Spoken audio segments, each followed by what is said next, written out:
"This can't be right," lead researcher Sci-Fi muttered, his four eyes blinking in rapid succession as he stared at the holographic display. His purple-tinted scales reflected the soft glow of countless monitors surrounding his workstation. "Run the diagnostics again, Xylo." Data analyst Xylo, her crystalline appendages clicking against the control panel, sighed. This was the 7th time they'd run the same diagnostic sequence. "With all due respect, lead researcher, our equipment is functioning perfectly. The readings from planet E417, designation Earth, are accurate. Accurate? Sci-Fi's voice rose an octave, causing several junior researchers to flinch at their stations. "You're telling me these humans are voluntarily running 40 kilometers in atmospheric temperatures exceeding 38 degrees Celsius while carrying nothing but small containers of dihydrogen monoxide?" Senior observer Voron, who had been quietly monitoring the exchange, raised one of his sensory stalks. "The phenomenon is called a marathon, sir. And yes, they appear to do this regularly for fun." "Fun?" Sci-Fi spat the word like it was a particularly disgusting specimen. "Their bodies are practically water sacks with bones. They have no protective exoskeleton, no backup organs, no temperature regulation scales. They're walking chemical reactions that should collapse at the slightest environmental variation." The research station's main screen displayed various humans participating in different activities. Sci-Fi pointed accusingly at one image after another, his exasperation growing with each example. "Look at this. This human female is diving into freezing waters. And that one is climbing a vertical rock face with nothing but primitive tools and those ridiculously insufficient appendages they call fingers." He paused, wheezing slightly. "Xylo, what's the atmospheric pressure at that altitude?" "Approximately 50% of their standard surface pressure, sir." "Exactly. They shouldn't be conscious, let alone climbing." A quiet voice spoke up from the back of the room. "Perhaps our fundamental assumptions about species E417 are incorrect." All heads turned toward Cirrus, the newest addition to the research team. She stood straighter under their collective gaze, her bioluminescent spots pulsing with nervous energy. "Explain," Sci-Fi demanded, all four eyes focused intently on her. "Well, sir, we've been analyzing humans based on our standard classification system for carbon-based life forms, but their survival patterns don't match any known categories. They're simultaneously fragile and remarkably resilient. It's fascinating." Sci-Fi waved, three of his arms dismissively. "Nonsense. There must be a logical explanation. Check the atmospheric sensors again, and the gravity measurements, and the chemical composition analyzers. In fact, check everything. These readings simply cannot be accurate." Voron cleared his throat, a sound like grinding crystals. "Sir, we've been monitoring Earth for 3 standard cycles now. All our equipment has been calibrated and recalibrated. Perhaps Cirrus has a point. Don't encourage them, Voron," Sci-Fi interrupted. "Next thing you'll tell me is that humans can survive in their frozen wastelands with nothing but artificial skin coverings, or that they purposely expose themselves to high-energy radiation for aesthetic purposes." An awkward silence fell over the research station. "Oh no," Sci-Fi said, his scales paling slightly. "They do that too, don't they?" Xylo nodded, her crystalline structure catching the light.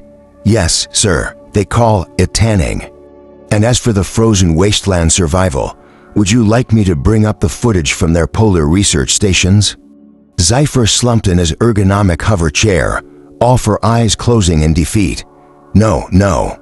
I've had enough impossible data for one cycle." He straightened suddenly, determination evident in his posture.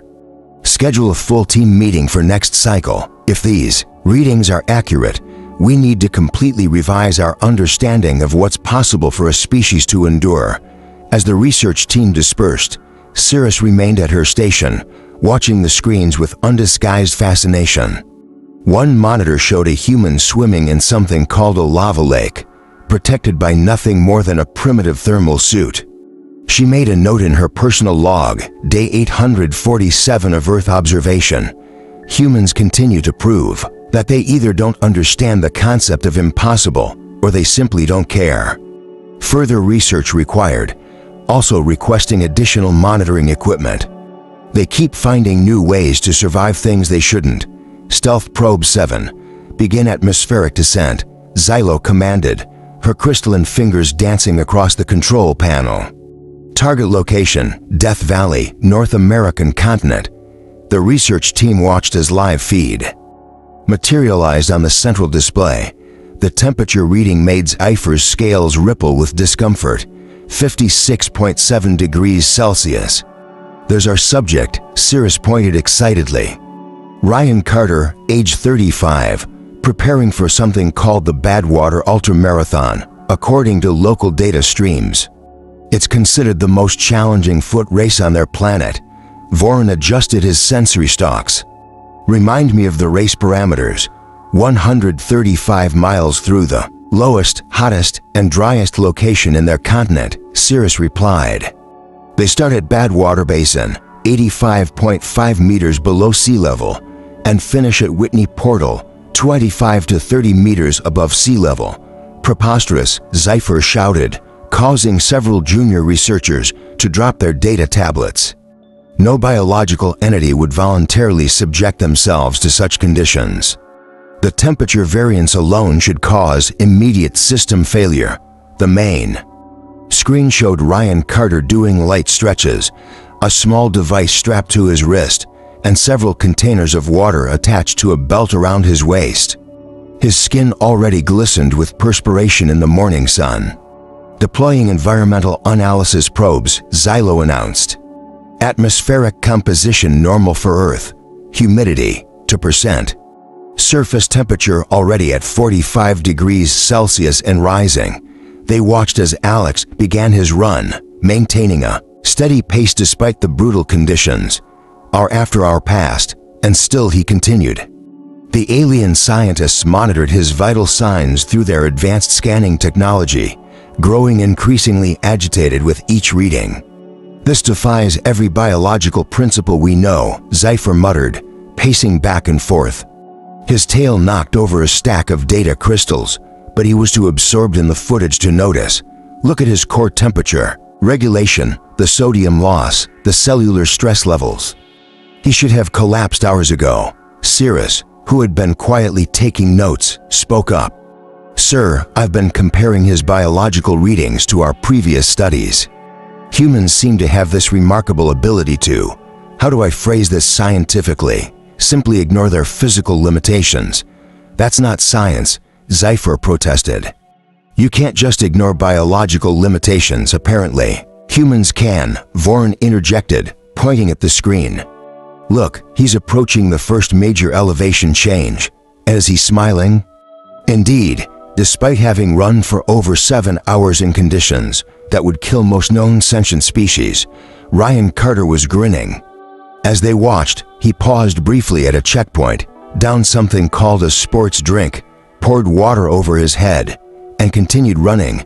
Xylo Krillax called out, "Show me the cellular degradation analysis."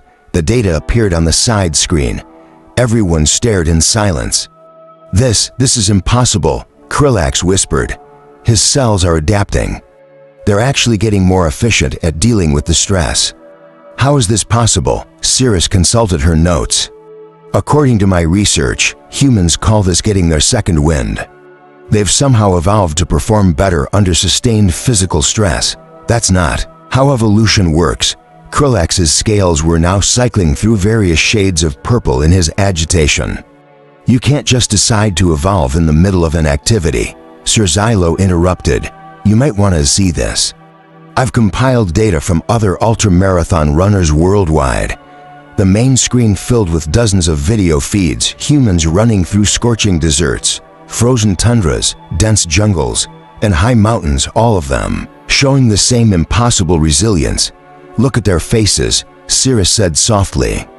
"They're all displaying signs of what humans call enjoyment." Krillax slumped into his chair, all four eyes fixed on Ryan Carter as he began the grueling climb up the mountain portion of his race. "Send out more probes," he ordered. I want data from every extreme environment on Earth. There has to be a logical explanation for this. Already done, Sir Pixtel reported. We have probes monitoring deep-sea explorers, mountain climbers, Arctic researchers, and oh my. What now? Krillax asked wearily. We just found a group of humans pursuing an activity they call hot pepper eating contest. They're voluntarily consuming capsaicin concentrations that would be classified as chemical weapons on most planets. Sirius's bioluminescent spots pulsed with excitement. Fascinating. Their pain response seems to be more of a suggestion than a deterrent. A suggestion. Krillax repeated weakly. Pain responses aren't suggestions. They're vital biological warning systems. Tell that to Ryan Carter, Xylo said, pointing to the main screen. He just passed the 100-mile mark, and according to his vital signs, he's actually running faster than he was 6 hours ago. The research team watched in stunned silence as the human continued his impossible journey. Sirius made another entry in her personal log. Day 848 of Earth observation. Humans appear to be powered by equal parts biology and sheer stubbornness. Request permission to classify them as a previously unknown form of life, one that treats physical limitations as personal challenges rather than actual limits. Krillax, still staring at the screens, didn't even bother to deny the request. He was too busy watching Ryan Carter run up a mountain in 50-degree heat, wondering if perhaps their entire understanding of biological possibility needed to be rewritten. Sirius stood before the assembled research team, her bioluminescent spots glowing brighter than usual with nervous energy. The central holographic display showed multiple data streams from their Earth observations. Distinguished colleagues, she began, our traditional models of species survival are fundamentally wrong when it comes to humans. The conference chamber erupted in protests. Krillax raised all four arms for silence. That's a bold claim, junior researcher. Explain. Consider our latest subject, Lina Zhao, deep-sea researcher. Current depth, 2,000 meters below Earth's ocean surface. Sirius brought up the live feed from their underwater probe. The video showed a human female in what the aliens considered to be a laughably inadequate pressure suit, collecting samples near hydrothermal vents. The temperature differential reading made several researchers gasp. The water surrounding those vents is 350 degrees Celsius, Sirius continued, while the ambient temperature is 2 degrees. Lina Zhao works in these conditions for 8 hours at a time under pressure that should crush her primitive protection suit. Obviously, their technology is more advanced than we estimated, senior researcher Vaxtil interjected, his spines bristling with academic indignation. Wrong, Sirius's spots pulsed triumphantly. Their pressure suits are exactly as primitive as we thought. They just work anyway, like everything else humans make. Xylo pulled up the technical specifications. She's right, these suits shouldn't function at those depths. The material strength is insufficient. The oxygen recycling system is practically archaic. And their pressure compensation calculations are they using basic arithmetic? Precisely, Sirius expanded her display to show multiple human achievements. Humans don't survive because their technology is advanced. They survive because they refuse to acknowledge that they shouldn't be able to. That's not science, Krillax protested. You can't just refuse to acknowledge physical limitations. Watch, Sirius commanded, switching the feed back to Lina Zhao. The deep-sea researcher was now handling samples from the hydrothermal vent, her movements careful but confident. According to every calculation we've run, her suit should have imploded 20 minutes ago. The temperature differential should have caused catastrophic system failure. The pressure should have, yes, we understand, Krillax interrupted. Everything should be impossible. But what's your actual theory? Sirius's spots shifted to a deep blue of scientific conviction. Humans have evolved beyond mere biological adaptation. They've developed what I call adaptive stubbornness when faced with hostile conditions. They don't just survive. They find ways to thrive. Look at these readings, she continued, bringing up Lina Zhao's vital signs. Her stress levels spike when she encounters problems, but instead of triggering a flight response, it sharpens her focus. She's literally performing better under conditions that should be killing her. The chamber erupted again, this time in heated scientific debate. Preposterous, that violates basic survival principles. Where's the peer-reviewed research? Quiet. Pixtel's voice cut through the chaos. Cirrus, continue, but be aware you're challenging centuries of established xenobiology. Thank you, senior observer. Consider this, in the past month, we've documented humans surviving in environments ranging from -89.2 degrees Celsius to +56.7 degrees. They live in air pressure variations from 0.3 atmospheres to 9.5. They voluntarily expose themselves to radiation, extreme physical stress, toxic substances. She paused for effect. And they call it pushing their limits. Krillax rubbed his sensory nodes wearily. Are you suggesting humans have somehow evolved to ignore the impossible better? Cirrus replied. They've evolved to see the impossible as a personal challenge. Look at Lina Zhao now. The deep-sea researcher had moved to an even more precarious position, carefully collecting samples from a previously unknown species. Her vital signs showed excitement rather than fear. She's not just working, Cirrus explained. She's documenting her findings, maintaining communication with her surface team. And is she humming? Xylo checked the audio. Affirmative. It's something called Under the Sea from their entertainment archives. This is madness, Vaxtil declared. Next you'll tell us they sleep in these conditions. An awkward silence fell over the chamber. No, Krillax whispered.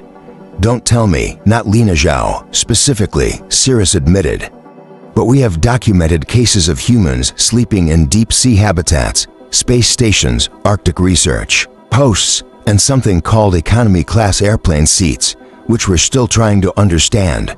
She brought up one final display. My theory is simple. Humans didn't evolve to survive extreme conditions. They evolved to adapt to them through sheer determination. Their greatest survival trait isn't their biology. It's their absolute refusal to accept limitations. And your evidence? Zypher asked, already dreading the answer. Lina Zhao just broke her previous depth record, Cirrus reported.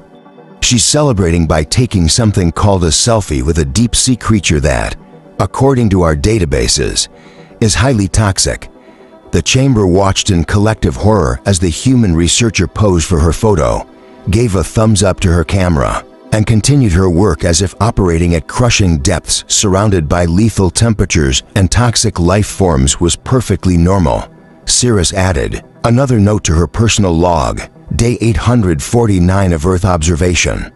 Humans continue to survive through a combination of inadequate technology, improper safety protocols, and what appears to be pure abstinence. Suggestion: classify human willpower as a previously unknown form of energy. It seems to bypass known physical laws. The research team continued to watch Lina Zhao work, each scientist quietly questioning everything they thought they knew about the limits of possible survival. In the back of the chamber, a junior assistant was heard muttering, "Wait until they see the footage from the volcano researchers." Temperature reading confirmed at -62 degrees Celsius. Zenra announced, her crystalline form vibrating with tension. Subject Ethan Wells has been outside his research station for 3 hours now. Zypher stared at the monitoring feeds, his scales having long since lost their healthy purple hue and settled into a sickly gray. What's he doing out there? According to his communication logs, he's repairing a weather monitoring station.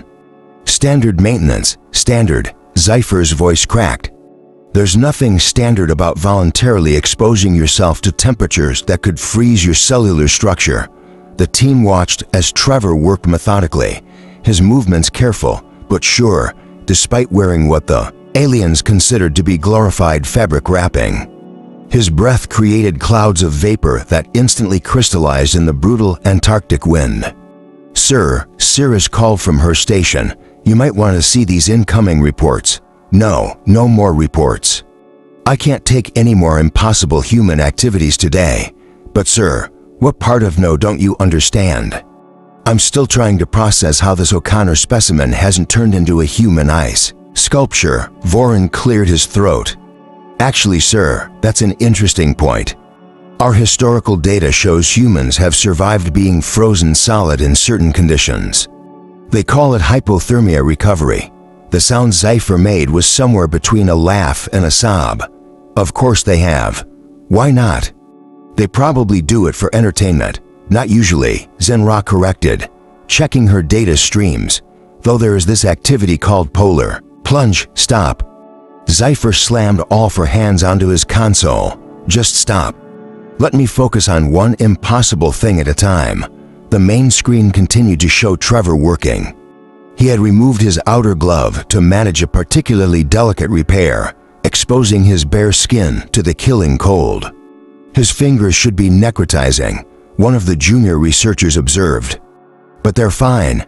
Nothing about this species is fine, Zypher shouted. Cirrus, what were those reports you wanted to show me? They can't possibly be worse than watching this human casually ignore the laws of thermodynamics. Cirrus's spots pulsed with what might have been concern. Well, sir, we've just received data from our global monitoring network. You might want to sit down. I am sitting, perhaps recline slightly.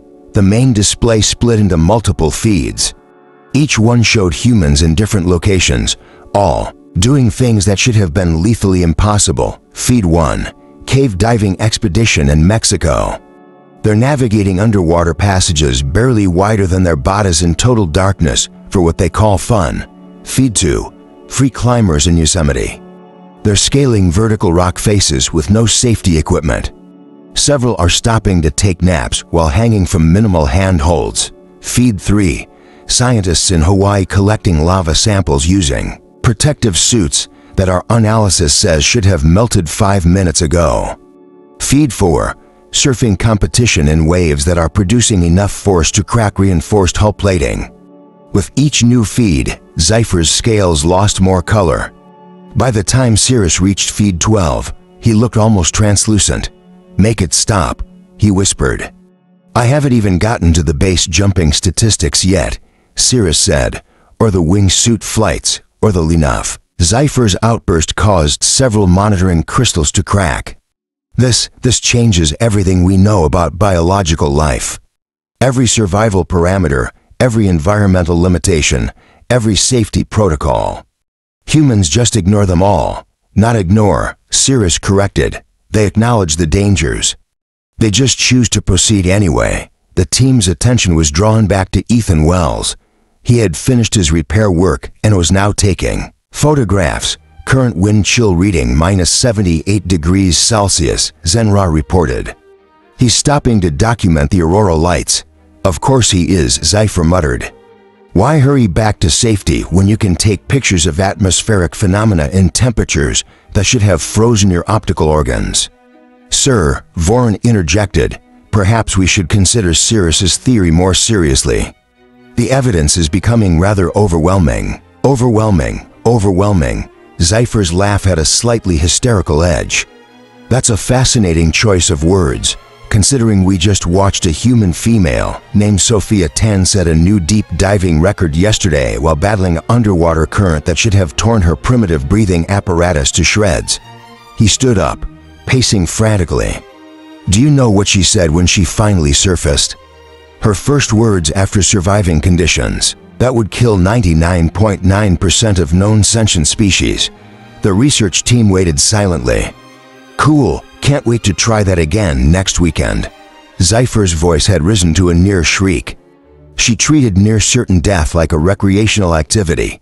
To be fair, Cirrus added, she did set a new personal record. Personal rec. Do you realize what this means? Zypher turned to face his team, all for eyes wide. Every safety protocol in our database is based on the assumption that species will avoid lethal conditions.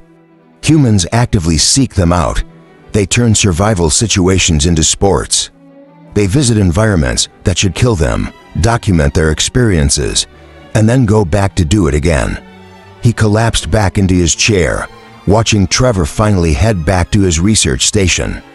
Update all classification parameters, he ordered wearily.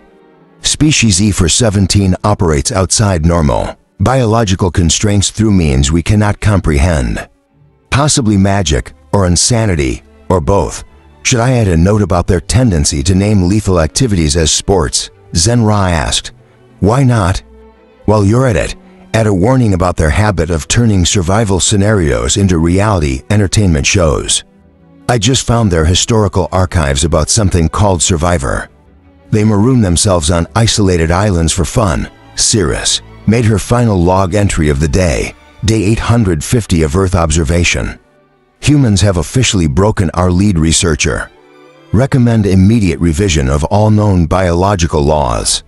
Also, request permission to study human entertainment media. If their recreational activities involve near-death experiences, their actual survival stories must be fascinating. As the team prepared to end their observation shift, Ethan Wells's voice came through their monitors. Base camp, repair is complete. Going to take a quick detour to check on the penguin colony before heading back. Might get some good photos in this lighting. The sound of Zypher's head hitting his console echoed through the research station. Someone wake me when humans start making sense, he mumbled. So, never. Meanwhile on Earth, Trevor trudged happily through the lethal cold, completely unaware that his casual disregard for biological limitations had just caused a major crisis in alien scientific circles. He was too busy wondering if he could get his research paper published before the start of the summer climbing season. After all, mountains don't climb themselves. You're saying their fragility is actually an advantage? Zypher asked, his scales finally returning to a healthier shade of purple after 3 cycles of rest and meditation. Cirrus is bioluminescent. Spots pulsed with barely contained excitement as she gestured to the main display. Watch Hannah read. She's about to demonstrate my point perfectly. The screen showed a human female in a heat-resistant suit that, by alien standards, might as well have been made of tissue paper. She was collecting samples mere meters from an active lava flow. The temperature readings causing the monitoring equipment to throw up warning signals. Their bodies aren't designed for any particular environment, Cirrus explained. So they've adapted to survive in all of them. They're universal survivors. Pause feed, Xylo called out suddenly. What is she doing now? The image froze, showing Lauren using what appeared to be a simple metal rod to poke at the molten rock. Analyzing temperature at sample point, Voren reported. 1090 degrees Celsius, and her protection consists of what exactly? Zypher asked, dreading the answer. A commercially produced heat-resistant suit rated for approximately 1/4 of the temperature she's currently exposing it to, Cirrus replied cheerfully. She's also wearing something called Lucky Socks. Lucky Socks? Apparently they help. Zypher raised his eyes to the ceiling of the research station. Of course they do. Why wouldn't they? Nothing else about these species makes sense. Why should their clothing? Choices. But that's exactly my point. Cirrus brought up a series of comparative biology charts. Look at species across the galaxy. The Vskith evolved thick armor plating. The Zinth developed complex environmental shields. The Morgoth created biological antifreeze. She paused for effect. Humans, they just said no thanks to all of that and decided to adapt through pure stubbornness instead. The feed resumed, showing Lauren now taking detailed readings of a lava flow. Her vital signs indicated elevated stress levels, but nowhere near what they should have been for someone standing next to liquid rock. They're not actually ignoring their biological limitations, Cirrus continued. They're acutely aware of them. They just treat them as suggestions rather than rules. Look at her heart rate. She's terrified. But she's continuing anyway. Voren's sensory stalks twitch with sudden understanding. They've turned their consciousness against their own survival instincts. Yes, Cirrus's spots flashed brilliantly. Their bodies say this will kill us, and their minds reply, let's find out. It's brilliant. It's insane, Zypher corrected, but his tone had shifted from frustration to something approaching awe. Their greatest survival trait is their ability to override their survival traits. Incoming data, Xylo announced. Hannah Reed is attempting to acquire samples from a previously unexplored vent. The research team watched in collective horror and fascination as the human researcher worked methodically at the edge of the lava flow. The heat distorted the air around her, yet she maintained steady hands as she gathered her samples. "Note for the record," Voren said quietly. "Subject is maintaining precise scientific protocols while operating in conditions that should have vaporized her collection tools." Speaking of which, Zypher interjected, "What are her tools made of?" Cirrus consulted her data. "Mostly steel and aluminum. Basic earth metals, but those should be melting. They are. Slowly. She's just working faster than they can melt." A new alert sounded through the research station. Lauren had switched on her communication device. "Base camp, you seeing this?" Her voice was excited despite the lethal conditions. "These mineral formations are completely unique." Requesting permission to extend observation time by 30 minutes. The response from her base camp was immediate negative. "Lauren, suit temperature is already redlining. Come on, when are we going to get another chance like this? The lava flow might shift by tomorrow." Zypher covered his eyes with two of his hands. "She's arguing for the right to stay in a lethal environment longer. Permission granted," the base camp responded. "But only 20 minutes, and Lauren, try not to melt your boots this time." That was one time. Cirrus was practically vibrating with vindication. "Should I update our contact protocol, sir, to what?" "Warning: this species will treat any safety warnings as personal challenges." Zypher lowered his hands, watching as Lauren cheerfully continued her work. "Mark them as Class 10. Paradox species. Simultaneously the most fragile and most durable sentients we've ever encountered. And their contact status?"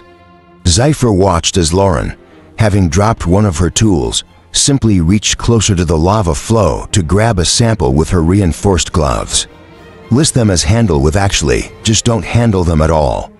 Any species that treats molecular breakdown as an acceptable occupational hazard is not one we're equipped to interact with. Final classification note," he added, as Lauren began humming while measuring lava temperature gradients.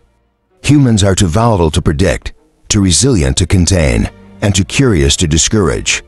Mark their territory as approach at own risk." Cirrus added a last entry to her research log, day 851 of Earth observation. "Humans confirmed as galaxy's first paradox-based life forms. Their greatest weakness is their greatest strength. They simply don't understand that they shouldn't be able to do the things they do." Recommendation: observe from safe distance. Definition of safe distance to be determined as humans keep finding ways to survive at previously determined safe distances. As the research team watched Hannah Reed collect her final samples, they couldn't help but admire the sheer audacity of these beings, who had evolved past physical limitations through what appeared to be a combination of determination, curiosity, and what humans called holding my beer. And watch this, in the background, Lauren's voice crackled over the come link. "Base camp. You ever wonder what a volcanic vent looks like from the inside? I think if I modify my camera the sound of Zypher fading was largely ignored by the research team. They were getting used to it by now. Addendum to species classification by lead researcher Zypher. After extensive observation and multiple instances of professional trauma, we hereby classify humans as unpredictably resilient with the following notes. Warning: all previous assumptions about biological limitations are invalid when applied to this species. They regularly survive conditions that our simulators refuse to calculate, claiming mathematical impossibility, survival characteristics, primary defense mechanism, sheer audacity, secondary defense mechanism, hey, watch this, tertiary defense mechanism, apparently none needed. First to work surprisingly well, notable observations. 1. Temperature range tolerance, yes. 2. Pressure resistance, whatever they feel like. 3. Toxin immunity, they turn some poisons into beverages. 4. Physical limitations, they take these as personal insults. Recommendation for contact: after careful consideration and multiple nervous breakdowns, we officially recommend classifying Earth as self-containing. They present no threat to galactic civilization, as they're too busy challenging their own planet's attempts to kill them. Final research notes, Sirius's theory of adaptive stubbornness is hereby accepted, if only because no one can prove her wrong. Request to modify research station's medical bay to include therapy sessions for traumatized observers. Petition to reclassify human extreme sports as controlled suicide attempts with surprisingly low fatality rates. Closing statement. In my centuries of xenobiological research, I have never encountered a species that treats death-defying acts as hobby material. Humans don't just survive, they turn survival into an art form, then film it, share it on something called social media, and inspire others to attempt even more improbable feats. To any future researchers studying this remarkable species, I offer one piece of advice. Don't bother trying to calculate what humans can or cannot survive. They'll prove you wrong out of spite. Signed, Lead Researcher Sci-Fi, currently on stress leave after witnessing someone called Jake Wilder wrestling creatures classified as apex predators while saying, "Crikey." Appended note from Sirius. Latest observations suggest humans have started using their own improbable survival rates as entertainment. They call them challenge videos. Request immediate funding for expanded research team and additional mental health support staff. Final system update. Species E417 reclassified as existential paradox, too fragile to live, too stubborn to die. Research Station Omega-7 now scheduled for mandatory relaxation cycles after each Earth observation shift, meditation crystals and calming beverages provided. End report.